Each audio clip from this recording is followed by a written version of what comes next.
Karibu leo na kuletea ujumbe ambao kichwa chake ni mamlaka ya kufunga na kufungua.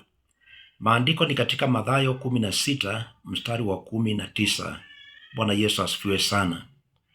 Na wasalimu nyote katika jina kuu na lenye nguvu la Bwana wetu Yesu Kristo.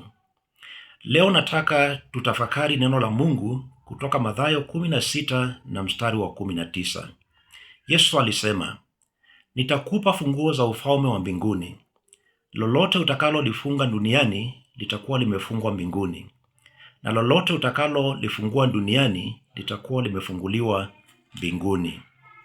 Haya si maneno ya kawaida. Haya ni maneno ya Yesu Kristo mwenyewe.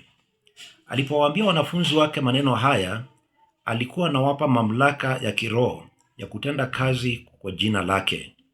Funguo ni nini? Funguo ni ishara ya mamlaka. Mwenye funguo ana uwezo wa kufungua na kufunga mlango. Yesu hakuwapa wanafunzi fedha wala silaha za vita, bali aliwapa mamlaka ya ufalme wa Mungu.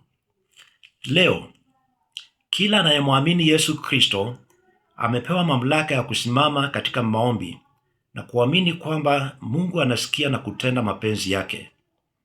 Lakini tunapaswa kukumbuka kwamba mamlaka haya hutumiwa chini ya uongozi wa Kristo na kwa kutegemea mapenzi ya Mungu, si kwa kiburi wala kwa kutimiza matakwa yetu binafsi, bali kwa kumtukuza Mungu na kuwaletea watu wokovu, uhuru na tumaini.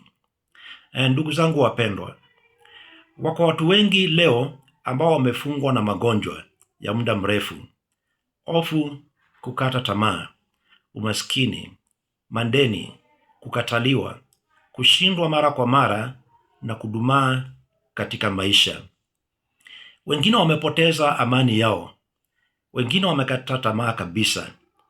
Lakini nina habari njema kwako leo.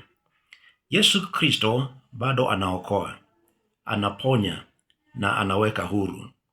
Hakuna kifungo ambacho hakiwezi kuvunjwa na nguvu za Mungu. Biblia inasema katika Yohana mlango wa 8 na mstari wa 36, "Basi mwana akiwaweka huru, mtakuwa huru kweli kweli." Usikubali adui akuambie kwamba hali yako haiwezi kubadilika. Mungu anaweza kufungua mlango ambao hakuna mwanadamu anaweza kuufunga. Anaweza kukuponya ugonjwa ambao madaktari wameona ni mgumu. Anaweza kurejesha ndoa yako, biashara yako, huduma yako na maisha yako. Leo simama katika imani. Mwamini Mungu. Omba bila kukata tamaa. Endelea kushikilia ahadi zake, maana yeye ni mwaminifu. Na nitaenda kukuombea kwa imani kwa jina la Yesu Kristo. Na nataka ukaamini pamoja na mimi ya kwamba tuko na uwezo wa kufunga na kufungua. Na kwa maombi haya utapokea baraka za ajabu. Utaona vile utakavyopona na vile familia yako na kazi yako itakavyobarikiwa. Tuombe pamoja kwa imani kwa jina la Yesu Kristo.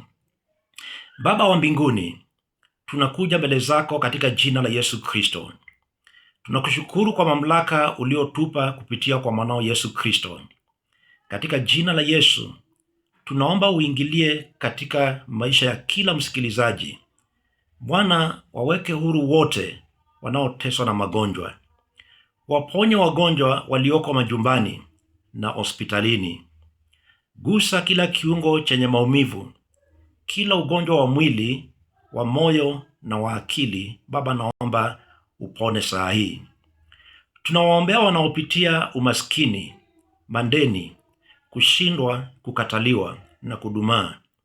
Bwana, wafungulie milango mipya ya neema, kazi, biashara na mafanikio. Katika jina la Yesu Kristo, tunasimama kwa imani dhidi ya kila nguvu za giza. Tunakemea kila roho ya hofu, kushindwa, kukata tamaa na mateso. Tunaomba Mungu avunje kila kifungo na kuwaongoza watu wake katika uhuru ambao Kristo hutoa. Tunafungua kwa imani uponyaji, amani, furaha, urejesho, kibali, mafanikio na baraka juu ya maisha ya kila anayesikia maombi haya. Tunaamini kwamba hakuna lisilowezekana kwa Mungu. Kwa hiyo tunapokea ushindi katika jina la Yesu Kristo. Amina.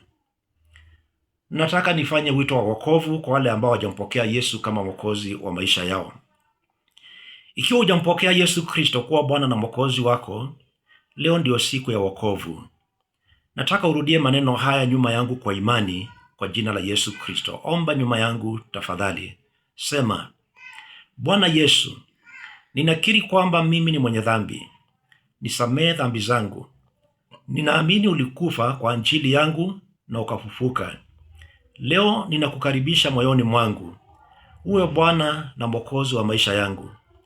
Niongoze katika njia zako siku zote. Katika jina la Yesu Kristo nimeomba. Amina. Ndugu yangu, kama umeomba maombi haya kwa moyo wa kweli, umezaliwa mara ya pili. Na kukaribisha katika familia ya Mungu. Tafuta kanisa linalofundisha neno la Mungu na usome Biblia kila siku. Na udumishe maisha ya maombi na utazidi kubarikiwa na Mungu Baba. Nataka nikutamkie baraka za mwisho. Kuna nguvu katika maneno. Na Mungu amenitia upako wa kuweza kukubariki. Amini pamoja nami kwa jina la Yesu Kristo. Ninakuombea kwamba Bwana akubariki na akulinde. Akupe afya njema, amani, hekima, neema, akupe kibali na mafanikio. Akuinue kutoka katika kila hali ngumu na akuongoze katika ushindi siku zote. Neema ya Bwana wetu Yesu Kristo, upendo wa Mungu Baba na ushirika wa Roho Mtakatifu viwe nanyi nyote hata milele. Amina. Kwa maombi, ushauri wa kiroho pamoja na sadaka zako na michango ya kuendeleza huduma ya Injili, unaweza kuwasiliana nami Mchungaji Shendra Kilonzo Kidhome wa kanisa la ATG Kaba kupitia kwa nambari ya simu 0713 570 155, 0713 570 155. Na Mungu hakubariki sana. Nataka niombee sadaka zako. Shika sadaka yako. Kama iko kwenye simu, shika hiyo simu, nitaweza kuibariki kwa jina la Yesu Kristo. Baba, kwa jina la Yesu Kristo, nabariki sadaka ya ndugu na dada mpendwa. Nasimama na maandiko katika Malaki mlango wa 3 kuanzia mstari wa 10. Mungu kambariki mpendwa huyu anapotoa hata akose mahali pa kuweka. Jaza magala yake pesa pamoja na mali. Mjaze afya na mjaze amani. Bariki kazi ya mikono yake, bariki familia yake. Bariki maisha yake na ubariki hatima yake, majina yake nimeyabariki. Sadaka zake anazotoa Mungu zijumlishwe, zimrudie zikiwa multiplied 1,000 times kwa utukufu wa Mungu. Asipungukiwe siku hata moja. Asikose chakula, asikose mavazi, asikose kinywaji, karo ya watoto ama rent ama pesa za biashara. Chochote ambacho anahitaji Mungu, you are the provider, provide. Nimebariki hiyo sadaka, nimeitakasa kwa jina la Yesu Kristo, mwana wa Mungu aliye hai. Amen. Mungu akubariki sana. Asante kwa kuendelea kunisikiliza na asante sana kwa kuendelea kusupport hii kazi ya Mungu. May the Lord God establish you and may the God keep and preserve you in the name of Jesus Christ, the Son of the living God. Mimi Pastor Shendra Kilonzo ninakupenda sana. Ndio sababu nakuletea maombi kila siku na nitaendelea kukuombea mpaka ubarikiwe kabisa kabisa kwa utukufu wa Mungu Baba. Amen.